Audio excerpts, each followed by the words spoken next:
Pendidikan moral Pancasila merupakan pendidikan yang berupaya untuk menumbuh kembangkan nilai-nilai yang terkandung dalam Pancasila. Pengajarannya menitik beratkan pada penghayatan dan pengalaman butir-butir Pancasila sebagaimana termuat dalam TAP MPR RI nomor 2 MPR 1978 tentang pedoman penghayatan dan pengalaman Pancasila atau Eka Prasetya Pancarya. Buti Pan- Butir Pancasila merupakan petunjuk-petunjuk nyata dan jelas wujud pengalaman Pancasila yakni sebagai berikut. Pengalaman sila ke-1, ketuhanan yang Maha Esa. Percaya percaya dan takwa kepada Tuhan yang Maha Esa sesuai dengan agama kepercayaannya masing-masing. Hormat menghormati dan bekerja sama antar pemeluk agama dan penganut-penganut kepercayaan yang berbeda-beda. Saling menghormati kebebasan menjalankan ibadah sesuai dengan agama dan kepercayaannya. Dilanjutkan dengan teman saya, Saskia. Pengamalan sila kedua, kemanusiaan yang adil dan beradab. Sorry, harus pakai B. Mengakui persamaan derajat, persamaan hak, dan persamaan kewajiban antara sesama manusia. Mengembangkan sikap tenggang rasa dan tepat selera. Selanjutnya, menjunjung tinggi nilai kemanusiaan. Pengamalan sila ketiga yaitu Persatuan Indonesia. Rela berkorban untuk kepentingan bangsa dan bernegara, cinta tanah air dan bangsa, serta bangga sebagai bangsa Indonesia dan bertanah air Indonesia. Pengamalan sila keempat, kerakyatan yang dipimpin oleh hikmat kebijaksanaan dalam permusyawaratan dan perwakilan, yaitu mengutamakan kepentingan negara dan masyarakat, tidak memaksakan kehendak pada orang lain, mengutamakan musyawarah dalam mengambil keputusan untuk kepentingan bersama, musyawarah untuk mencapai mufakat diliputi oleh semangat kekeluargaan. Pengamalan sila kelima, keadilan sosial bagi seluruh rakyat Indonesia, yaitu mengembangkan perbuatan-perbuatan yang luhur yang mencerminkan sikap dan suasana kekeluargaan dan gotong royong. Bersikap adil, menjaga keseimbangan antara hak dan kewajiban, menghormati hak-hak orang lain.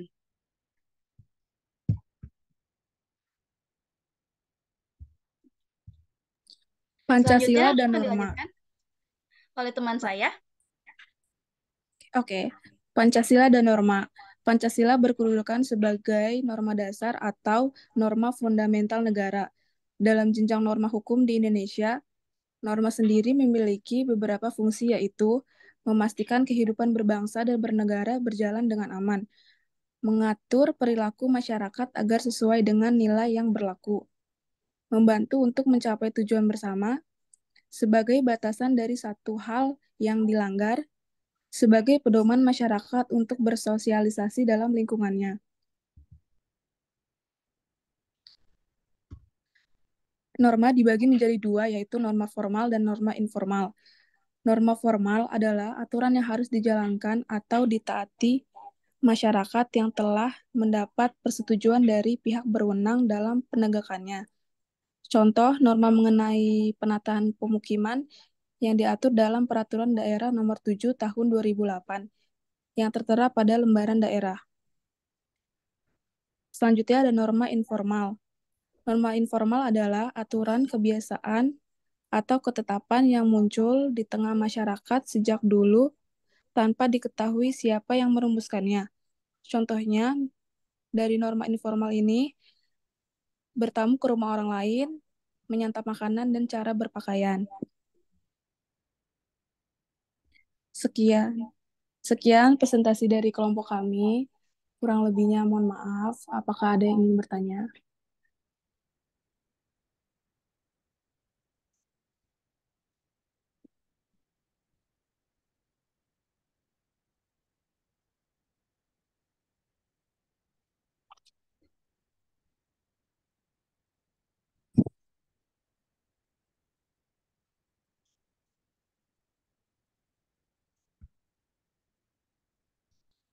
Teman-teman, apakah ada yang ingin bertanya?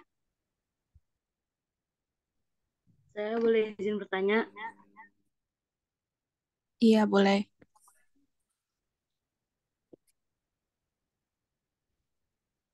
Assalamualaikum warahmatullahi wabarakatuh. Waalaikumsalam warahmatullahi wabarakatuh. Saya Putri Maulidia dari kelompok 4. Izin bertanya, dari yang sejauh ini kalian jelasin mengenai nilai etika dan moral, kalian bisa menyimpulkan nggak apa perbedaan eh, perbedaan paling mendasar di antara ketiga poin tersebut? Terima kasih sebelumnya. Assalamualaikum. Baik, terima kasih Putri.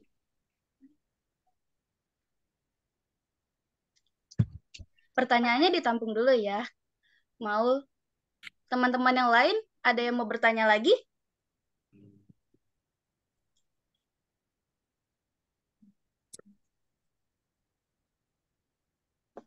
Assalamualaikum warahmatullahi wabarakatuh. Waalaikumsalam Waalaikumsalam warahmatullahi warahmatullahi wabarakatuh. wabarakatuh. Eh, saya Putri Salma dari kelompok 7 ingin bertanya. Kan di situ tadi peraturan perundang-undangan yang berlaku itu harus berdasarkan Pancasila. Bisa dijelaskan nggak peraturan tertulis dan tidak tertulis yang sesuai dengan Pancasila itu contohnya apa aja? Udah itu aja. Makasih. Baik, terima kasih Putri Salma.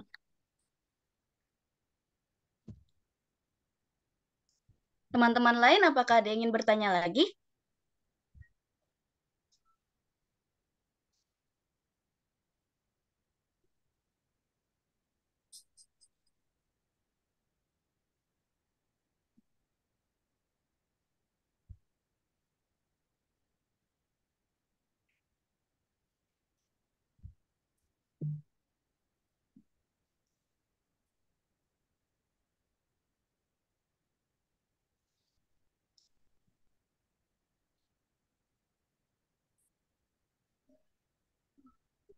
Teman-teman ada yang mau bertanya lagi?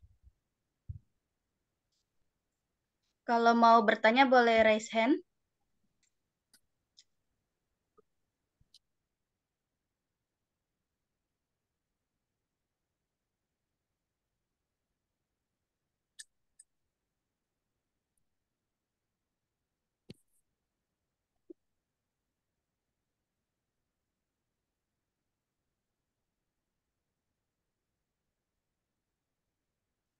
Kalau belum ada, saya ingin menjawab pertanyaan dari Putri Salma.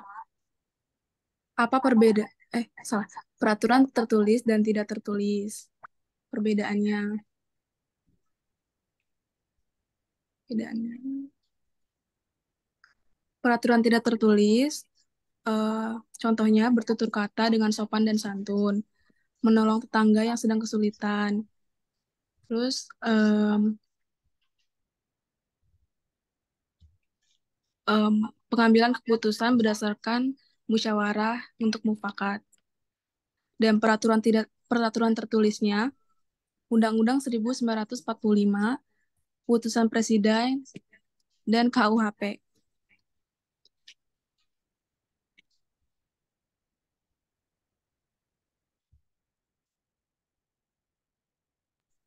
Oke, makasih Mbak Sanda.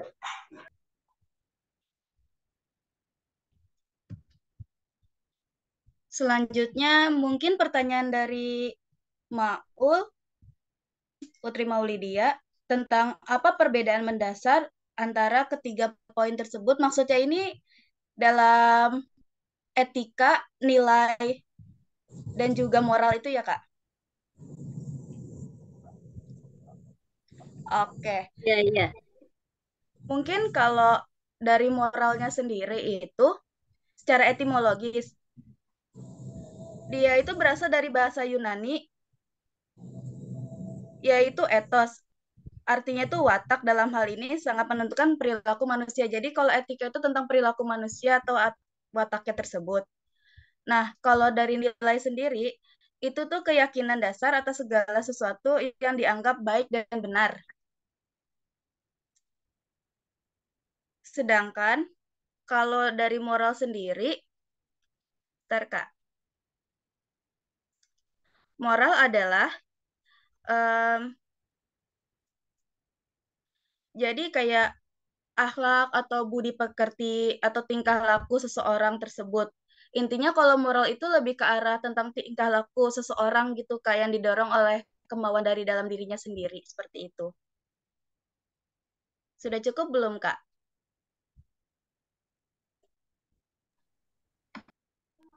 Sepertinya cukup.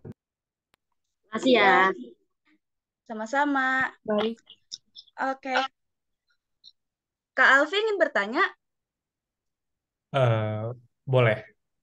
Oke. Boleh Ya, banget. Alfi dari kelompok 3 ingin bertanya dari kelompok 5 ya. Mengapa hukum yang dibuat oleh suatu negara, khususnya Indonesia, harus sesuai dengan norma moral? Itu saja, Mbak Zaskia. Boleh diulang, Kak? Mengapa hukum yang dibuat oleh suatu negara, khususnya Indonesia, harus sesuai dengan norma moral? Harus sesuai dengan norma moral. Oke.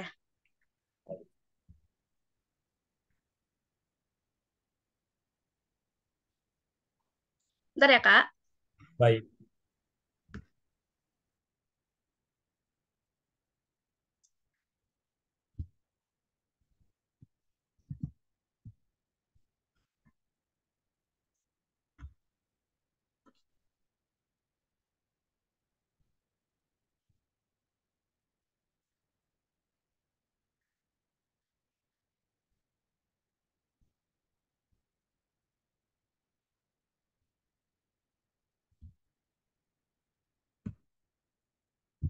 Oke, Kak Alfi.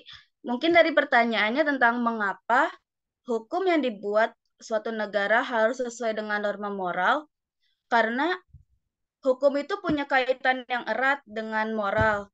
Karena kedua kaidah tersebut itu sama-sama mengatur tentang tingkah laku manusia. Terus juga tujuannya untuk menciptakan kebaikan bagi hidup manusia sehingga hidupnya itu bisa menjadi lebih damai, rukun, dan tidak ada perpecahan di dalamnya. Seperti itu sih, Kak.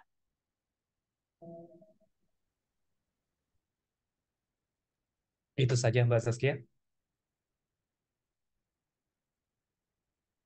Iya, mungkin seperti itu sih, Kak. Apakah ada landasan hukum atau selain dari undang-undang untuk peraturan dari norma atau moral yang diterapkan di negara kita? Oke. Landasan hukumnya mengenai moral ya, Kak? Hmm.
Mungkin untuk landasan moralnya, landasan hukum untuk moral sendiri itu sepertinya nggak ada ya, karena kan moral itu lebih ke hukum yang tidak tertulis. Jadi itu lebih kayak terbangun sejak apa bertahun-tahun lalu tanpa diketahui siapa penciptanya. Jadi kemungkinan besar dia itu lebih ke hukum yang tidak tertulis sih, Kak. Jadi tidak ada landasan moralnya, landasan hukumnya tentang hal tersebut.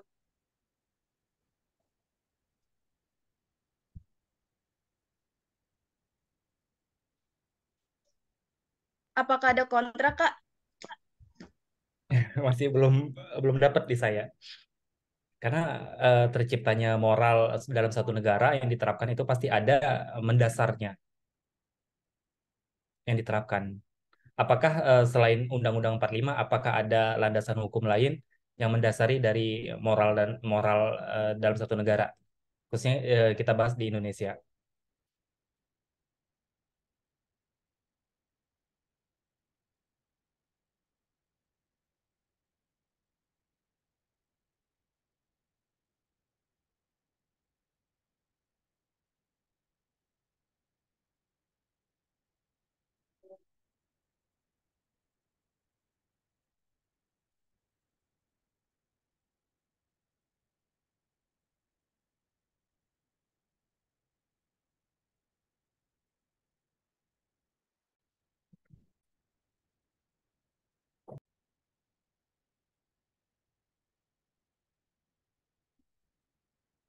Terlihat ya?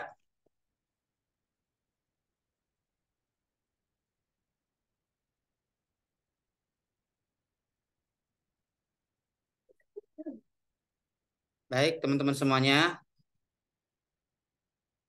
Tadi sebenarnya sudah disampaikan kelompoknya Mbak Saski, tapi Mbak Saski tadi menyorotinya ke dalam filsafat Pancasilanya. Bagus lah. Dia mengambil sisi atau perspektif di filsafat Pancasilanya.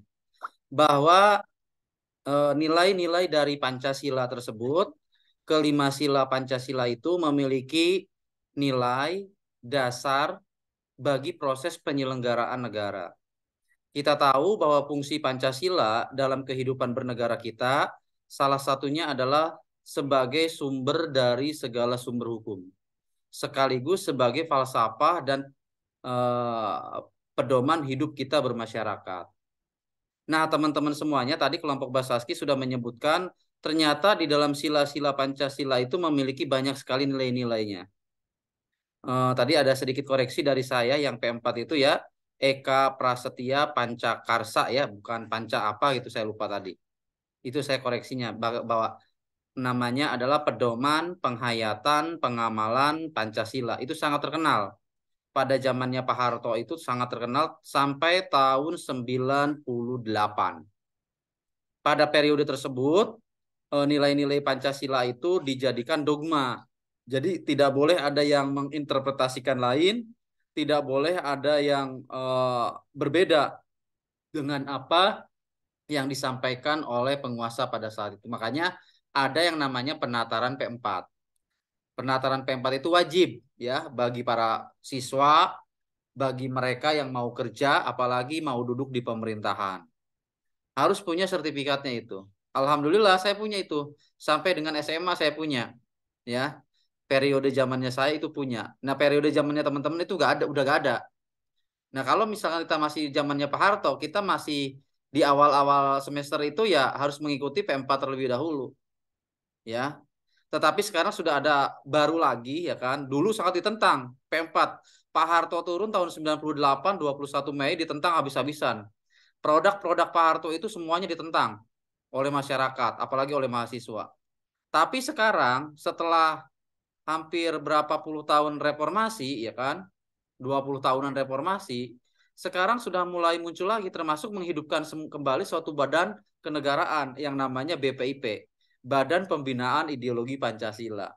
Nah, sebenarnya kerinduan kembali sebenarnya. Sekarang jangankan para penyelenggara negara, masyarakat juga merindukan kembali ya kan nilai-nilai dari Pancasila. Kenapa? Karena memang banyak sekali pola penyelenggaraan baik itu di dalam masyarakat maupun itu di negara ternyata sudah banyak penyimpangannya. Nah, ini terkait dengan pertanyaan dari Mas Angga tadi. Ya, terkait dengan pertanyaan Mas Angga bahwa di zaman sekarang itu era globalisasi ya, era modernisasi itu telah terjadi yang namanya pengikisan. Kalau bahasa yang lain degradasi gitu loh. Kalau saya kurang sepakat lah dengan memakai kata degradasi. Kalau degradasi itu kan turun banget ya kan.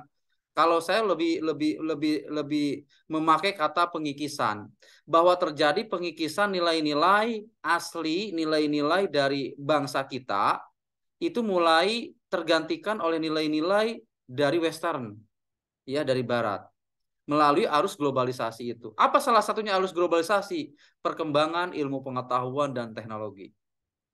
Itu adalah keniscayaan. Itu keniscayaan, teman-teman. Kita gak bisa lepas dari itu. Kita gak bisa menghindar dari itu. Itu adalah produk zaman. Ya, produk zaman.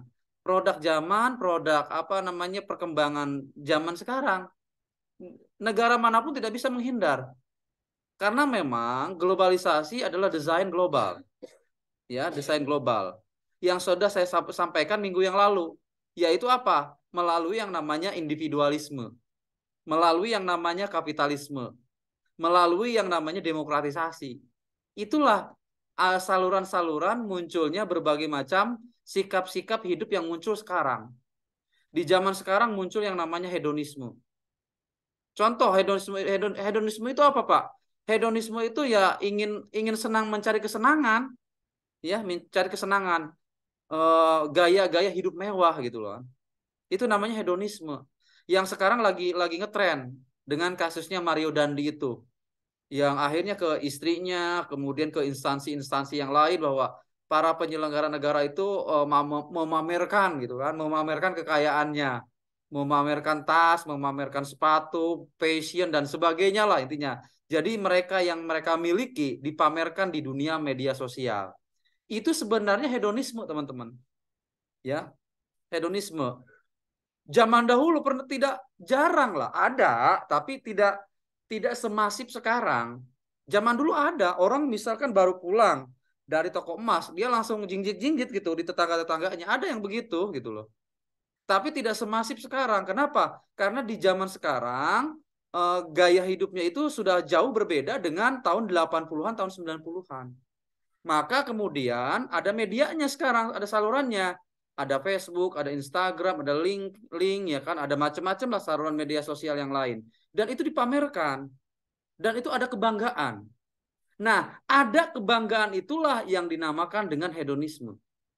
Jadi hedonisme itu ada kebanggaan, ada kesenangan yang dia peroleh dari apa yang mereka lakukan. Itulah hedonis.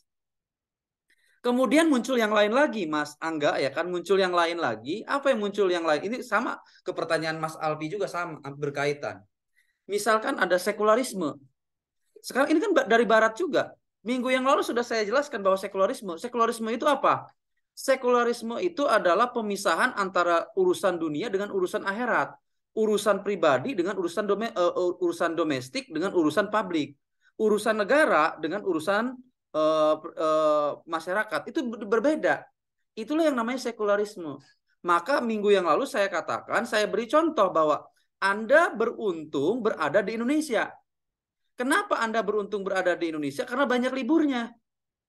Karena negara turun tangan, ikut campur dalam persoalan-persoalan individual atau privasi. Termasuk urusan kehidupan bernegara. Nah, hal yang sama, yang berbeda, itu sama dengan di Barat. Di Barat tidak. Ya, di Barat itu saya sekuler. Jadi mereka tidak mau tahu urusan publik ya urusan publik. Urusan akhirat, urusan pribadi. Itu di Barat ya kan. Itu sudah saya jelaskan minggu yang lalu. Nah, ini terkait dengan nilai-nilai zaman sekarang. Kenapa terkaitnya? Karena di zaman sekarang itu sama masyarakat itu juga ada beberapa kelompok masyarakat yang alergi terhadap agama. Alergi bukan agama sebenarnya yang alergi, doktrinnya. Ya kan, kalau ke agamanya enggak lah, ya kan?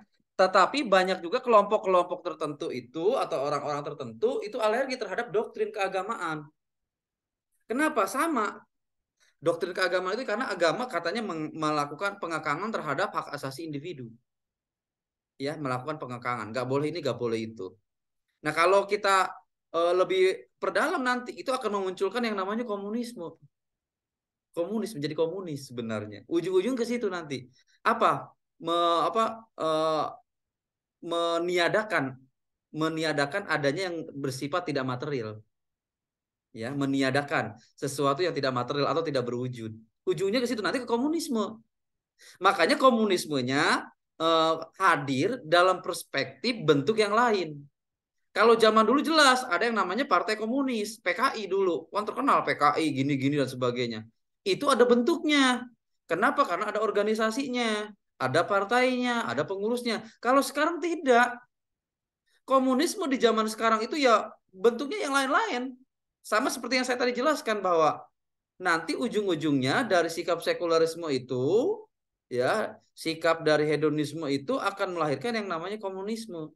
Tidak mempercayai adanya pencipta, tidak mempercayai adanya yang tidak berbentuk. Tuhan itu tidak berbentuk.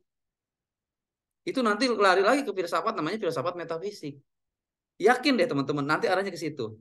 Nah, berikutnya lagi akan memunculkan yang namanya salah satunya adalah westernisasi. Apa westernisasi? Gaya hidup kebarat-baratan. Ya, gaya hidup kebarat-baratan. Nah, gaya hidup kebarat-baratan itu apa? Jadi mengidentifikasi perilaku-perilaku yang dilakukan oleh orang-orang barat. Ya kan? Mabuk misalkan, minum ya kan.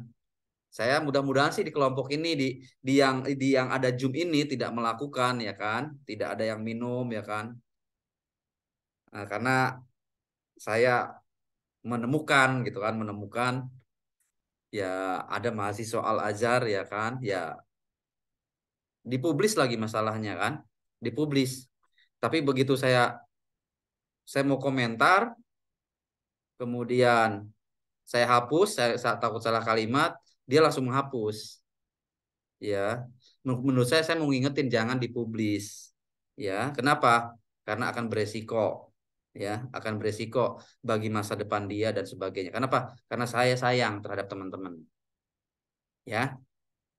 Nah, teman-teman, itu tadi itu mungkin bisa menjawab apa yang dipertanyakan oleh Mas Angga. Jadi, Mas Angga, apakah di Jakarta terjadi? Mas Angga bisa merasakan. Apakah pola-pola kehidupan di Jakarta seperti itu ada?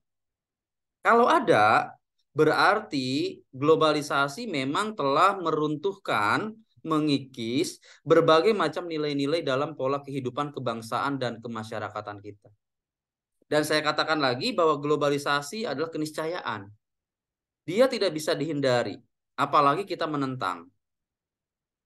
Kalau kita menentang seperti Korea Utara, terasing.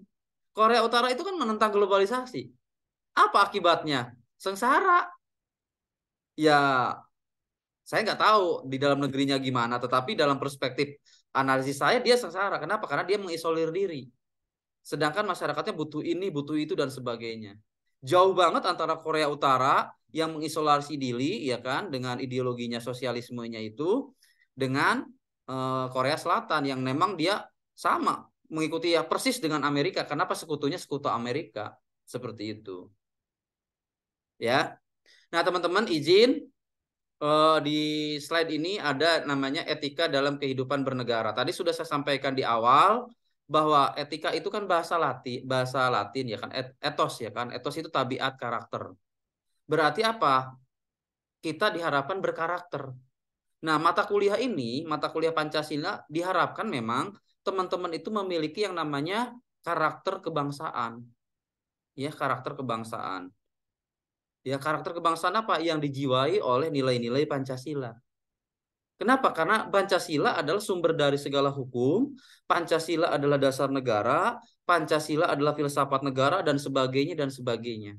Maka pola perilaku kita harus disesuaikan dengan Pancasila. Ini nyambung dengan pertanyaannya Mas Alfi. Bahwa semua sumber hukum yang ada di Indonesia itu harus bersumber dari Pancasila. Tidak boleh ada yang bertentangan. Ya, kalau bertentangan ya harus segera dihapus atau harus segera dicabut. Kenapa? Karena Pancasila sudah jelas sebagai dasar negara. Maka sebagai dasar negara sekaligus sebagai sumber dari segala sumber nilai yang ada, bahwa nilai-nilai yang ada di dalam masyarakat tidak boleh bertentangan dengan Pancasila. Itu ya, teman-teman. Nah, kalau sebenarnya pembahasan tentang etika ini adalah berkaitan dengan nilai. Ada nilai, ada kemudian norma. Kalau nilai, teman-teman, itu abstrak. Ya, nilai itu abstrak. Tapi kalau norma, nah ini nanti siapa tahu nanti ada di UTS nanti ya. Nah, kalau norma itu bersifat konkret. Norma adalah kelanjutan atau aktualisasi atau kristalisasi dari nilai. Nilai adalah gagasan abstrak mengenai sesuatu hal yang ada di dalam masyarakat dan itu baik, berharga, dan masyarakat menginginkan. Contohnya, misalkan tolong menolong itu nilainya. Ya, tolong menolong kan diharapkan oleh masyarakat. Kenapa? Karena itu baik. Ya kan? Kemudian rasa toleransi, apalagi ya kan, saling menghargai. Itu adalah gagasan abstrak. Abstrak, teman-teman. Tetapi diinginkan, tapi kemudian dinyatakan melalui suatu norma. Maka norma adalah kristalisasi atau aktualisasi dari nilai yang bersifat abstrak. Maka norma itu banyak. Ya. Yang coba saya uraikan ada norma susila, ada norma sopan, ada norma adat, ada norma hukum, ada norma agama. Dan norma-norma itu berisi tentang aturan. Aturan apa? Aturan yang mengikat yang nilai-nilai tadi. bahwa nilai-nilai yang abstrak tadi itu harus diikat, ya, harus diikat menjadi suatu aturan. Supaya apa? Supaya berharga. Supaya apa? Supaya dapat dirasakan oleh masyarakat.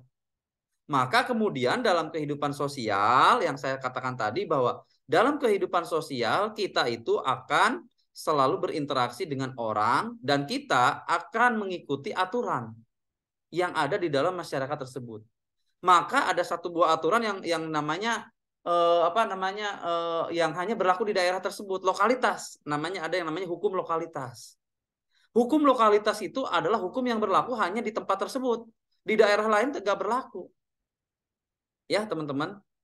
Nah, berikutnya ini menurut ininya ya, pengertian-pengertiannya. Ini menurut para ahli ya. Nah, Notonegoro membagikan, ya ini almarhum ya, Notonegoro membagikan bahwa nilai itu ada 3 jenis. Ada nilai material, ada nilai vital, dan ada nilai kerohanian. Apa nilai material? Nilai material itu adalah sesuatu yang berguna bagi fisik manusia. Contohnya apa? Air. Tapi air bisa berguna kalau dipergunakan. Kalau dia nggak dipergunakan, dia tidak bernilai. Contohnya kita minum. Dari yang tadinya haus, kemudian kita tidak jadi haus. Kan bernilai kan? Makanan yang tadinya kita lapar, kemudian kita makan, akhirnya kita tidak lapar lagi. Kan bernilai. Tapi kalau dibiarkan, makanan, minuman, atau apapun itu, maka dia tidak akan bernilai bagi manusia. Itu menurut Notonegoro namanya nilai material. Kalau nilai vital adalah nilai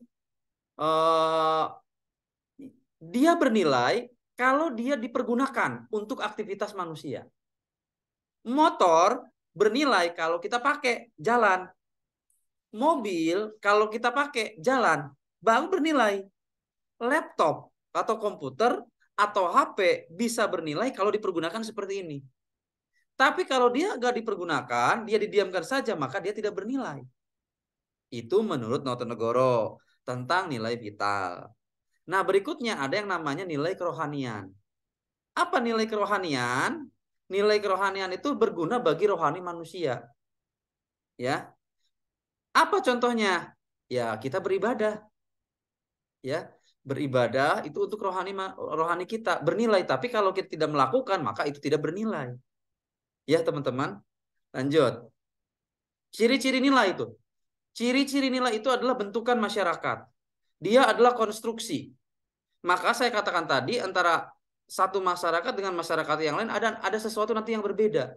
Kenapa? Karena itu berkaitan dengan karakter dari masyarakat tersebut. Tadi pertanyaan lagi Mas Alfi, bahwa setiap masyarakat itu punya karakter. Ya, punya karakter. Karakternya dari mana? Ya dari nilai masyarakat tersebut yang tumbuh dari zaman dahulu. Maka Pancasila, kenapa Pancasila kemudian masih bisa bertahan sampai sekarang? Karena nilai-nilai Pancasila, value-value-nya itu adalah berdasarkan masyarakat yang dipergunakan pada saat zaman dulu sampai sekarang. Maka dikatakan bahwa nilai-nilai Pancasila itu adalah kompatibel, ya, kompatibel dengan kehidupan bermasyarakat kita. Tidak bertentangan maksudnya gitu. Kalau bertentangan ya udah pasti hangus Pancasilanya. Kemudian disebarkan antar masyarakat. Disosialisasikan dari satu generasi ke generasi berikutnya. Nah, ini loh yang harus kamu lakukan. Tolong menolong itu bagus, ya kan? Menghormati orang yang lebih tua itu bagus dan sebagainya dan sebagainya. Itu adalah sosialisasi dari satu generasi ke generasi berikutnya. Kemudian adalah untuk kepuasan manusia, ya. Dan terakhir adalah berbeda antara satu kebudayaan, antara satu masyarakat dengan masyarakat yang lain. Nah, nilai berfungsi sebagai petunjuk, pelindung, dan pendorong bagi kehidupan manusia. Dengan adanya nilai, akhirnya apa? Kita memiliki yang namanya petunjuk. Oh, begini, harus begitu, gitu. Maksudnya begitu. Oke, berikutnya, norma. Nah, ini norma. Tadi sudah saya sampaikan bahwa norma adalah kristalisasi atau implementasi atau sesuatu yang nilai-nilai yang abstrak tadi menjadi lebih konkret. Konkretnya apa? Berbentuk aturan. Ya, berbentuk yang namanya norms. Aturan. Akhirnya norms itu berubah menjadi rule, menjadi hukum. Ya, menjadi hukum, menjadi law akhirnya. Dalam kehidupan di zaman sekarang, ada yang namanya hukum sekarang. Nah, itu berasal dari norma. Apa norma? Kaidah atau aturan yang disepakati bersama sebagai pedoman perilaku dalam mengejar sesuatu dan sebagainya dan sebagainya. Ya, intinya di dalam norma adalah adanya larangan-larangan, adanya perintah-perintah yang diharuskan untuk masyarakat tersebut. Lanjut, ada norma agama, ada norma susila, ada norma kesopanan, ada norma hukum. Ya. Nah, semuanya dari berbagai norma tadi, yang paling jelas, yang paling konkret sanksinya adalah norma hukum. Maka masyarakat lebih takut kepada hukum daripada ke norma agama. Ya, kenapa? Karena sanksinya jelas, di penjara. Kalau nggak di penjara, bayar denda. Kalau nggak bayar denda, hukuman mati. Makanya mereka lebih takut kepada norma hukum daripada norma agama. Ya, lebih takut kepada norma hukum. Lebih takut sama polisi, ya kan, daripada sama yang lain gitu kan, seperti itu. Kenapa? Karena sanksi sebenarnya. Bukan kita takut sama polisinya, kan? Enggak. Ya polisinya juga kan manusia. Yang kita takutkan apa? Sanksi. Kenapa Kenapa ke polisi? Karena polisi penegak aturan tersebut. Ya, penegak aturannya. Sebenarnya yang kita takutkan itunya, sanksinya itu yang ditakutkan. Ya, ada hukumnya ini macam-macamnya ya, hukum publik, hukum privat dan sebagainya. Nanti bisa dibaca di eh, di e-learning ya, bisa dibaca di e-learning. Ya, silakan teman-teman. Kembali saya buka sesi terakhir untuk tanya jawab dengan saya. Kalau ada yang mau ditanyakan, saya persilahkan.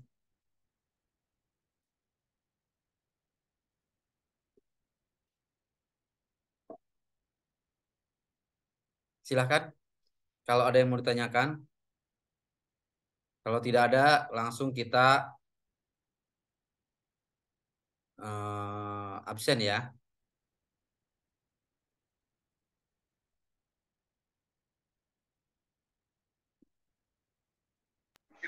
Pak, mau tanya Pak. Silahkan. Pak, terkait aturan-aturan yang berlaku di satu wilayah itu, ini kan jatuhnya kayak kalau dulu ya Pak ya, waktu saya masih sekolah itu namanya kan daerah istimewa Pak ya.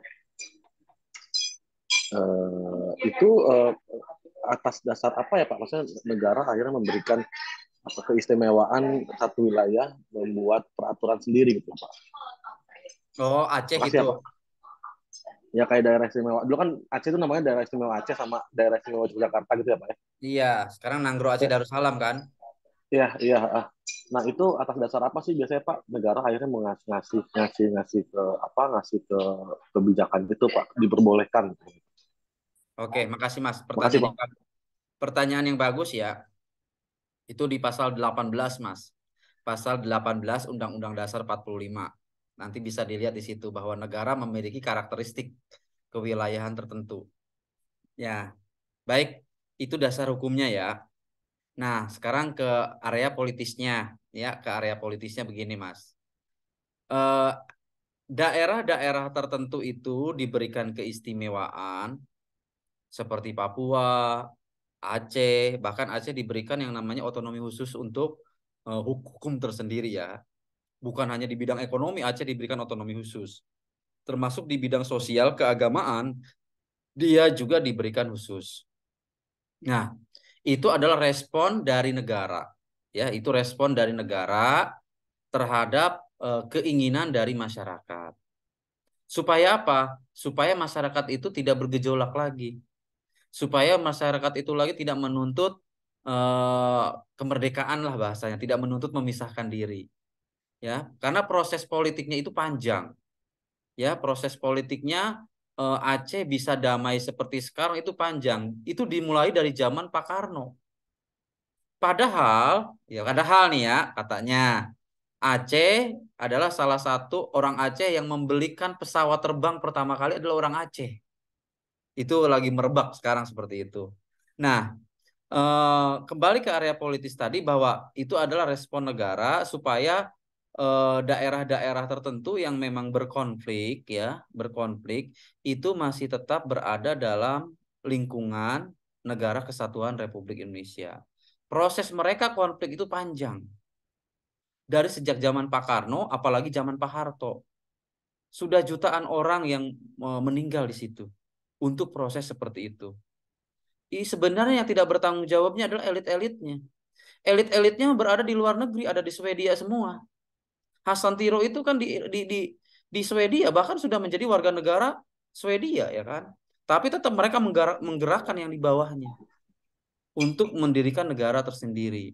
Yang akhirnya terjadi kesepakatan, ya terjadi kesepakatan para pemimpin mereka sendiri, GAM itu ya kan, Hasan Tiro dan sebagainya kawan-kawannya, kemudian dengan utusan dari negara kita namanya Pak Hamid Awaludin dan Pak Yusuf Kala pada saat itu di Helsinki di Finlandia ya kan, mereka sepakat oke nanti Aceh tetap diberikan yang namanya keistimewaan tersendiri. Nah, salah satu keistimewaan tersebut adalah tentang berlakunya syariah Islam. Ya, syariah Islam. Maka kemudian untuk melegalkan itu, maka dibuatlah undang-undang otonomi khusus untuk Aceh. Jadi, teman-teman semuanya, dengan adanya undang-undang otonomi khusus itu legal. Legal. Kenapa? Karena itu dilegalkan oleh negara. Memang secara politis kita sudah seperti negara serikat. Seperti negara serikat, teman-teman. Dengan adanya otonomi khusus itu, untungnya kan cuma satu, coba. Kalau misalkan banyak, ya sebenarnya kita sudah berubah jadi serikat, ya kan? Ya, sudah serikat. Apa serikat itu? Serikat itu ada aturan-aturan khusus yang berbeda dengan pemerintah pusat di dalam satu buah negara. Ya, contohnya di Aceh. Tetapi itu adalah sudah diberikan melalui undang-undang, namanya Undang-Undang Keistimewaan atau Undang-Undang Otonomi Khusus. Otonomi khusus di sini bukan hanya di bidang ekonomi, tetapi juga di bidang sosial kebudayaan. Itu Mas Angga yang bisa saya jawab. Makasih ya Pak. Ya, ada yang lain Mas? Atau mau komentar lanjut? Nggak ada Pak, udah paham kok. Maksudnya ya memang khawatir mereka minta merdeka aja kan sebentar Pak. Iya, termasuk nanti Papua juga sama. Nanti otonomi khususnya saya yakin nanti Papua itu akan mengalami perkembangan otonomi khusus loh. Tapi Iya, ya, beruntung Pak. dia di zaman sekarang. Kenapa? Di zaman Pak Jokowi ini pembangunan infrastruktur itu luar biasa di Papua. Rata. Iya, pembangunan infrastruktur itu hampir merata di Papua. Jadi tidak ada alasan mereka untuk tidak mengakui Bersyukur. kedaulatan negara. Karena negara sudah hadir di sana. Jauh sebelumnya, semasa-masa sebelumnya negara tidak hadir di situ. Ya, pembangunan sama sekali gak ada, tertinggal. Jadi hanya istilahnya diambil duitnya doang. Tapi kalau sekarang kan enggak. Ya, sekarang itu kan ada otonomi khusus, apalagi di otonomi khusus, undang-undang tentang perimbangan keuangan antara pusat dan daerahnya lebih detail di situ. Lebih banyak daerah makanya penghasilannya. Cuma persoalannya apakah nanti elit-elit lokal di sana, di daerah-daerah itu mampu memanfaatkan duitnya. Jangan sampai terjadi korup lagi di situ. Kalau terjadi korup lagi ya udah habis lagi masyarakatnya, bergejolak lagi. Ya, seperti itu. Baik, saya absen.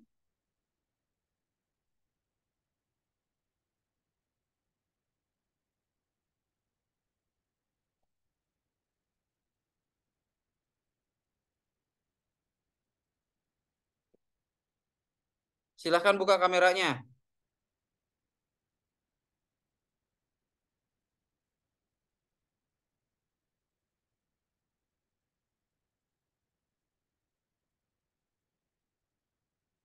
Yang tidak ada kata nggak di absen loh ya. Nur Cahyaningsih. Mana Nur Cahyaningsih? Tidak ada ya.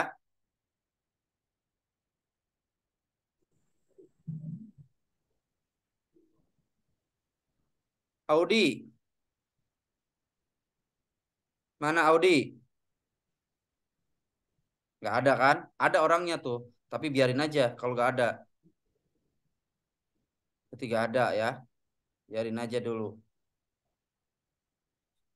Kebiasaan kalau online begini nih. Bilkis. Hadir, Pak. Mana? Oh iya Hadir, udah. Pak. Dinda Azijah. Hadir, Pak. Iya oke Ini ya. Dinda, Pak. Ya udah kelihatan. Epi. Ya Hadir, ada. Pak. Jihan. Hadir, Pak. Ya. Lesti. Hadir, Pak. Lusida. Hadir, Pak. Meliana. Hadir, Pak. Oke, Melianti. Nggak ada.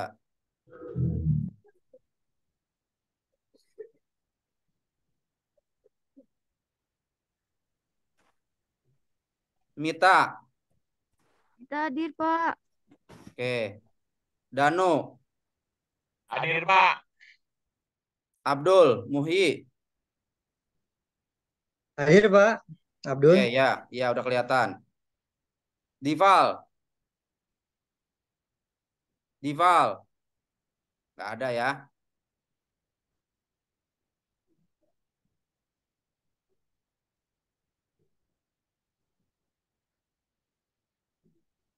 Neng Pupu. Hadir, Pak. Ya, oke. Putra Mahardika. Hadir, Pak.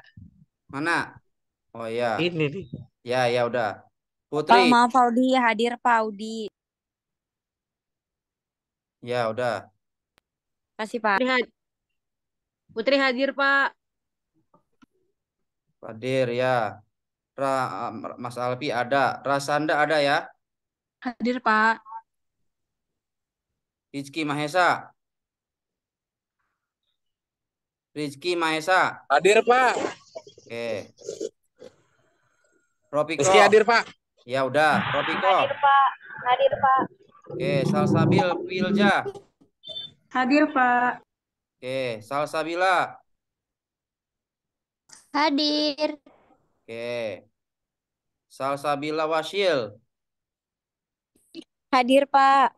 Oke. Saskia. Salsabila. Saskia ada ya. Safa. Hadir, Pak. Oke. Sofi. Hadir, Pak. Oke. Sultan. Sultan hadir, Pak. Oke. Isra. Hadir, Pak. Mana?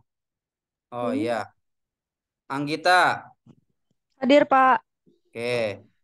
Nada. Hadir, Pak. Oke. Anggara ada. Putri. Putri Hadir, Salma. Pak. Oke, ya Hadir, udah. Pak. Baik. Terima kasih teman-teman semuanya atas kehadirannya pada perkuliahan kita pada sesi hari ini. Minggu depan sudah tidak ada dulu ya. Off dulu ya. Lebaran dulu. Iya, lebaran dulu Ya, ya. Pak. Saya selama beberapa kali pertemuan ini apabila memang ada kesalahan ya kan, mohon dimaafkan. Minal aidin wal faizin, mohon maaf lahir dan batin. Yang pulang kampung semoga perjalanannya lancar, selamat dan bisa kembali lagi dalam keadaan selamat. Amin. Ya Allah, Yang amin. THR-nya Amin, belum amin, cair Pak. agar segera dicairkan ya. Dipanasin aja, Pak. Hah? Yang Dipanasin biar cair, Pak. Oh, yang sudah cair silahkan dihabiskan kalau gitu ya. Udah habis, Pak. Udah habis ya, udah nyari lagi kalau gitu. Baik, terima kasih banyak Maaf lahir teman-teman batin ya, semua. Pak. Gimana? Maaf lahir batin. Ya, sama-sama teman-teman ya. Sampai bertemu lagi nanti akan saya infokan melalui di grup ya. Sekali lagi, Oke, Pak. selamat Idul Fitri, selamat Lebaran 1445 ya. Ya, Pak. 44 ya, 44 Hijriah ya. Kita bertemu lagi nanti setelah Lebaran. Assalamualaikum warahmatullahi wabarakatuh. Waalaikumsalam warahmatullahi wabarakatuh. Pak. Ya, saya tutup ya langsung ya. Saya tutup. Ya, saya tutup.